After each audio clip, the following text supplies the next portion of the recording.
Hi, this is Monk with twistedmonk.com, and I'm once again here with Sir Dart.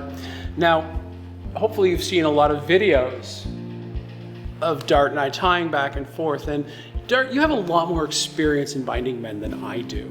And I always have a trouble trying to figure out what's the right rope to use on the wider male-identified bodies. Generally speaking, what works for me, because many of the men that I tie up either are very, very muscular, they're a lot broader, or they might have a little bit more body fat. Maybe they're the more like brawny lumberjack bear types. Obviously, you're going to need a longer length of rope because you've got more terrain to cover. So I might choose like a 40-foot length or even a 50-foot length to cover the amount of terrain. If I have any excess left over, as I did with you, I can always tie that off in the end or something. Yes, and in the videos that we've worked together, you've been using a 40-foot piece across my chest harness. Mm-hmm. And that fits really well, especially also 40-foot across my hips. Why not, because you have so much terrain to cover, say, okay, why don't you just take a 90-foot piece of rope or a 100-foot piece of rope? Well, that starts to become a little bit too much to control. First of all, you're going to spend about 30 minutes just trying to control the rope itself. You're going to be pulling it through and it's going to get tangled. And if I suddenly put this very, very ornate harness on you and then a part of him starts to fall asleep, well, I'm going to have to undo half of it just to get to wherever the part of your body is numb. So it's easier to take smaller pieces of rope, do sections of your body, and add to what I already have. And then if you have a problem, I can just undo that particular part, fix it, and move on. Okay. So now, if I don't have a thicker 8mm rope like the kind we've been using, but I have a thinner, like a 6mm rope, how do I achieve that same sense of covering the broad terrain? Well, like I said, broader or more muscular bodies are going to like the feeling of the thicker rope across their skin. If you don't have that available to you, then I would say just use a longer piece of the thinner rope and do more passes alongside each other. And that'll give the same kind of feeling of excessive strands, feeling like a thicker piece of rope. Okay. Is there any danger of using too thin of a rope on a body harness for someone?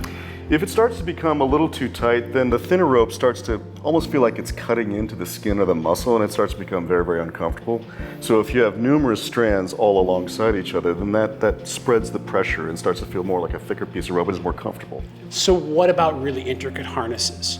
I like using 8mm rope when I bind men, and when I do it, I usually find that they're very wraps, a lot of wraps. I don't do corsetry, I don't do a lot of weaving or intricate knots when I'm working with something heavy like that. I find it just doesn't work in my hands. Am I doing it wrong? No, not at all. There's two things to keep in mind when it comes to doing more ornamental bondage like you would with a harness on a broader body.